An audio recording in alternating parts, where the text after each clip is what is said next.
জনাইছিল যে নিৰ্বাচন কৰাৰ কাৰণে ভোটটো দিব। সন্মুখত যি নিৰ্বাচন লোকসভা নিৰ্বাচন, এই লোকসভা নিৰ্বাচনত বৰপেটা লোকসভা সমষ্টিত যিটো মিত্ৰজোঁট বিৰোধী মিত্ৰজোঁটৰ পৰা দুগৰাকীকৈ প্ৰাৰ্থী আচলতে অৱতীৰ্ণ হৈছে। আৰু লগতে আমি এটা এনেকুৱা ধৰণৰ সমস্যাত আমি পৰিছিলোঁ যে আমি কাক সমৰ্থন কৰিম, এনেকুৱা এটা পৰ্যায়ত আছিলে।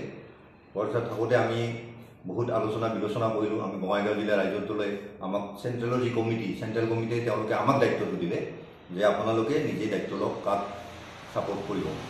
গতিকে তেনেকৈ আমি আগবাঢ়িলোঁ। ওপৰত আমি চালোঁ তেওঁলোকৰ কাৰ কিমান যোগ্যতা, সেই হিচাপে আমি ছাপোৰ্ট কৰাৰ কাৰণে আমি আগবাঢ়িলোঁ। শেহতীয়াকৈ আমি দেখা পাইছোঁ যি দুলু আহমেদ এজন উঠিছে নিৰ্দলীয়, আচলতে আমি জানিব পাৰিছোঁ তেওঁ ডাইৰেক্টলি হেমন্ত বিশ্ব শৰ্মাৰ দ্বাৰা প্ৰক্ষেপিত এগৰাকী প্ৰাৰ্থী। আৰু সেইকাৰণে আমি দুলু আহমেদৰ কথাটো একেবাৰে ভবা নাই, কাৰণ তেওঁ আচলতে ইয়াত উঠিব নালাগিছিল বুলিয়ে ভাবোঁ। কিন্তু তেওঁ হঠাতে আহি উঠি পেলাই আমাৰ ভোটখিনি ভাগ কৰাৰ কাৰণে, মিত্ৰজোঁটৰ ভোটখিনি ভাগ কৰাৰ কাৰণে তেওঁ সংখ্যালঘু এলেকাবিলাকত ঘূৰি ফুৰা আমি দেখিবলৈ পাইছোঁ। গতিকে দুলু আহমেদ ডাঙৰীয়াক আমি স্পষ্টভাৱে ৰাইজক কম যে তেখেতক যাতে ভোট নিদিয়ে। তেখেতৰ ভোটটো আচলতে আমাৰ মিত্ৰজোঁটৰ ভোট ভাগ কৰাৰ কাৰণে এটা প্ৰচেষ্টা বুলি আমি ভাবিবলৈ বাধ্য হৈছোঁ।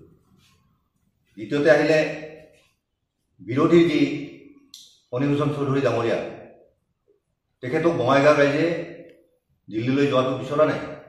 এইটো আমিও লক্ষ্য কৰিছোঁ এইকাৰণেই যে মানুহজন আচলতে তেখেত বয়োজ্যেষ্ঠ মানুহ, আমি বেয়াকৈও ক'ব নোখোজোঁ, কাৰণ তেখেতৰ প্ৰতি এটা আমাৰ সন্মান আছে। কিন্তু কথাটো হ'ল যিজন ব্যক্তিয়ে অসমৰ সমস্যাসমূহ দিল্লীত উত্থাপন যে কৰিব পাৰিব তাক লৈ এটা সন্দেহৰ বিষয় হৈ পৰিছে।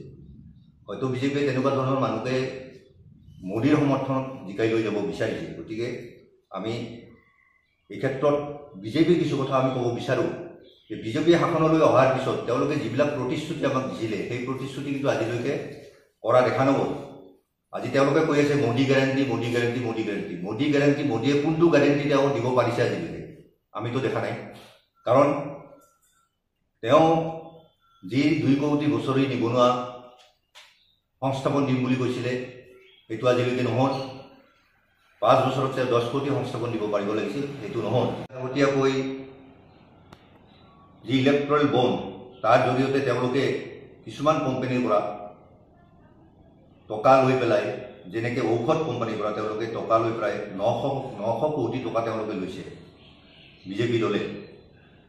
লৈ পেলাই এতিয়া ঔষধৰ দাম ইমান বেছি কৰি পেলাইছে যে মানুহে সাধাৰণ ৰাইজৰ পানীত হাঁহ নচৰা অৱস্থা। কাৰণ আজিকালি প্ৰত্যেক ঘৰতে ৰোগীয়া মানুহ থাকে।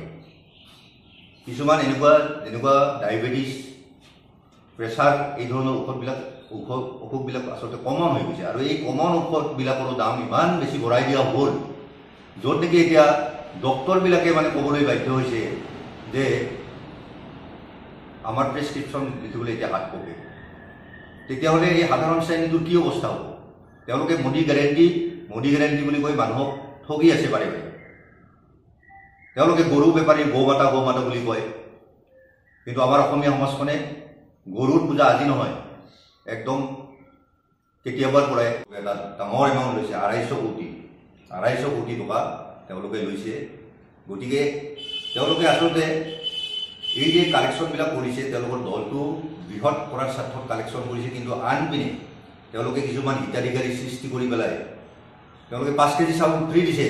কিন্তু এতিয়া বস্তু বাহিনীৰ দাম চাওক, য'ত চাউল, আটা এইবিলাকৰ ওপৰত কোনো টেক্স নাছিলে, তাত 5% টেক্স লগোৱা হৈছে। দাইল, চাউল এইবিলাকৰ ওপৰত। গতিকে এনেকুৱা এটা অৱস্থা হৈছে, তেওঁলোকে এফালে ফ্ৰী কৰি দিছে, এফালে হিতাধিকাৰী সৃষ্টি কৰিছে, আৰু আনফালে তেওঁলোকে জনসাধাৰণৰ ওপৰত মাধমাৰ ঘটাইছে। যাৰ কাৰণে আজি গভৰ্ণমেণ্ট চাকৰি কৰা মানুহকেইটাৰ বাহিৰে বাকী কৃষকে কওক, শ্ৰমিক কওক, সকলোৰে অৱস্থা পানীত হাঁহ নচৰা অৱস্থা হৈছে। তেওঁলোকে এতিয়া চকুৰে ধোঁৱা দেখিছে। আৰু এইখন গভৰ্ণমেণ্ট, বিজেপি চৰকাৰ যদি পুনৰাই 2024 নিৰ্বাচনত যদি পুনৰাই তেওঁলোকে লোকসভা দখল কৰে, তেতিয়াহ'লে দেশত কি পৰিস্থিতি হ'ব এয়া সহজে অনুমেয়। গতিকে ৰাইজক আমি অনুৰোধ জনাম যে এইটো স্বাৰ্থতে আমি আমাৰ বিৰোধী ঐক্য মঞ্চৰ আমাৰ দুগৰাকীকৈ প্ৰাৰ্থী আছে যদিও দিব্যায়ন আছে, মনোৰঞ্জন তালুকদাৰ, আমি গোটেইখিনি ভালকৈ চাই পেলাই আমি এটা চিন্তা কৰিছোঁ। ৰাইজৰ লগতো আমি কথা পাতিছোঁ। বিভিন্ন ৰাইজৰ আমাৰ বঙাইগাঁৱত ৰাইজৰ দলৰ প্ৰায় 14-15,000 ভোট আছে। আমাৰ বুথ কমিটি আছে 100 মান। এই বুথ কমিটি আমি সকলোকে জনাই দিছোঁ যে আমি এইবাৰ পোনপটীয়াকৈ CPM-ৰ প্ৰাৰ্থী মনোৰঞ্জন তালুকদাৰক আমি মুকলিভাৱে সমৰ্থন জনাইছোঁ।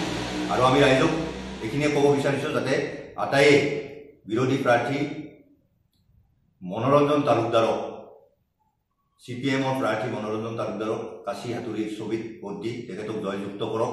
কাৰণ তেওঁ এজন বলিষ্ঠ কণ্ঠৰ অধিকাৰী। তেওঁৰ কাম কাজে ইতিপূৰ্বে প্ৰমাণ কৰিছে। দিল্লীত আমি তেনেকুৱা ধৰণৰ মানুহ পঠোৱাটো উচিত, আৰু সেইবিলাক ভাবি আমি আচলতে মনোৰঞ্জন তালুকদাৰক সমৰ্থন জনাইছোঁ। সেইকাৰণে ৰাইজক আমি ক'ব বিচাৰিছোঁ, আপোনালোকে মনোৰঞ্জন তালুকদাৰক সমৰ্থন কৰি আপোনালোকৰ বহুমূলীয়া যি ভোট, এই ভোটটো আপোনালোকে তেখেতক দিয়াৰ কাৰণে ভাবক। গণতন্ত্ৰৰ হত্যা হৈ আছে, বাক স্বাধীনতা নোহোৱা হৈছে। আমি একো ক'ব নোৱাৰোঁ। আজি কিবা এটা কোৱাৰ পিছতে কালি এটা ধমকি মাৰা হয়। মানুহ এতিয়া এনেকুৱা এটা অৱস্থা হৈ গৈছে, ভয় খায়। মানুহ কিবা এটা কথা ক'বলৈও ৰাস্তাতে ৰাতি গৈ থাকিলেও ভয় লাগে, এনেকুৱা এটা পৰিৱেশ। কিন্তু তেওঁলোকে কয়, বিজেপিয়ে কয় এতিয়া অসমত শান্তি, ভাৰতত শান্তি। কিন্তু আমি সেইটো কথা আমি লক্ষ্য কৰিছোঁ যে গণতন্ত্ৰ হত্যা বিশেষভাৱে হৈ আছে। এতিয়া কোনো এটা ক্ষেত্ৰতে মানুহে মাত মাতিব নোৱাৰে। যিয়ে মাত মাতিছে তাকে মানে বহাই থোৱাৰ ব্যৱস্থা কৰিছে, ED লগাইছে, কিবা কিবি কৰিছে, কৰি পেলাই এনেকুৱা ধৰণৰ ব্যৱস্থা ৰাখিছে। গতিকে ইয়াৰ আমি ৰাইজক এটাই অনুৰোধ জনাম যাতে আপোনালোকে বিৰোধী মনোৰঞ্জন তালুকদাৰক ভোট দিয়ক, ভোট দি জয়যুক্ত কৰক। আমি এখন সুন্দৰ ভাৰতবৰ্ষ কৰাৰ স্বাৰ্থত, এখন সুন্দৰ অসম কৰাৰ স্বাৰ্থত